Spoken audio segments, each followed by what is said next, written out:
Quéré. La parole est à Madame Marie-Louise Faure.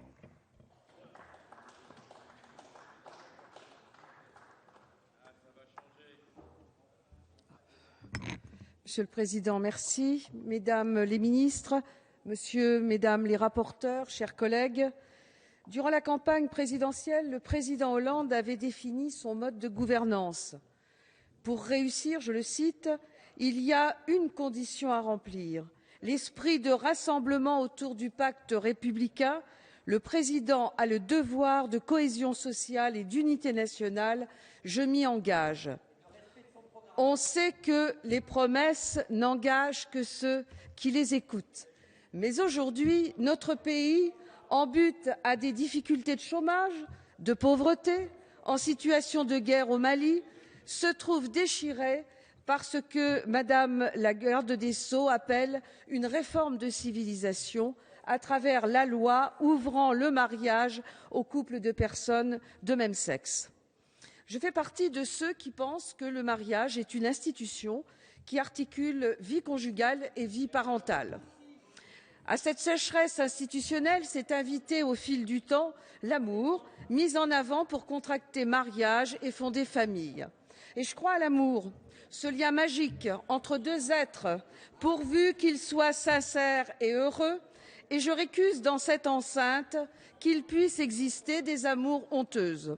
Non seulement je reconnais, mais je me réjouis qu'on puisse réussir sa vie dans une relation homosexuelle et j'adhère au désir de reconnaissance sociale pleine et entière, au désir de ces couples d'exister dans la durée en toute sécurité. La société se doit de le reconnaître, pas par modernité, ni même par égalité, mais par élémentaire humanité. C'est vrai que 9 pays ont adopté le mariage homosexuel, mais avec des restrictions pour la filiation. Aux USA, 9 États l'ont approuvé par référendum, mais dans 31 États, la définition du mariage par l'union d'un homme et d'une femme a été inscrite dans la Constitution par référendum. Et c'est exactement ce qui est préconisé dans l'alliance civile que nous appelons de nos vœux. Vous n'avez pas souci de précaution.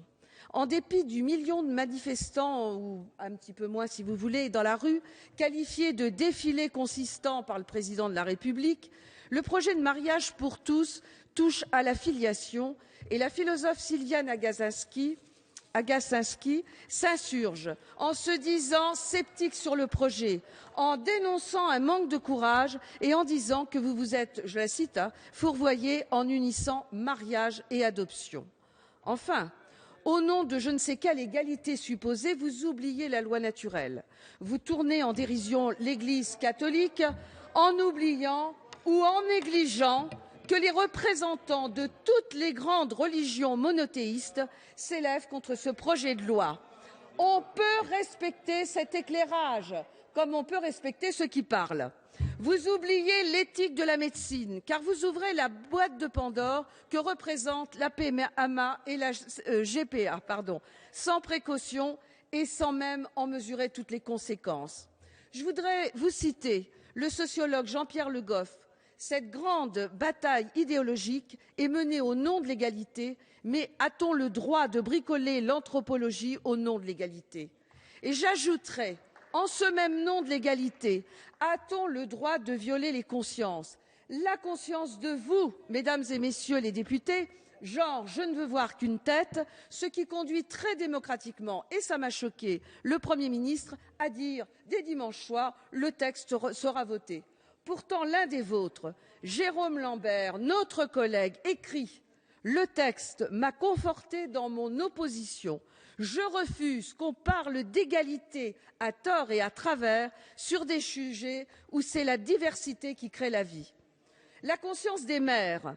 Je ne veux pas croire aux paroles de circonstance de la part du président de la République qui promettait aux maires de France, lors de leur dernier congrès, la clause de conscience, et on connaît la suite. À défaut de conscience, reste-t-il un brin de raison à certains? Je pense à votre richissime soutien, Monsieur Berger. Je cite « Nous ne pouvons pas faire de distinction dans les droits, que ce soit la PMA, la GPA ou l'adoption. Allez. Moi, je suis pour toutes les libertés. Louer son ventre pour faire un enfant ou louer ses bras pour travailler à l'usine, quelle différence? Et j'espère, je sais que vous parlez, Madame la garde des Sceaux, que vous dénoncerez ici cette assertion. Je ne suis ni réactionnaire, ni homophobe, ni même ringarde, enfin du moins j'essaye. Mais votre loi m'inquiète car je crois qu'elle dérive tel un bateau ivre jusqu'au rivage incertain de la loi de la famille.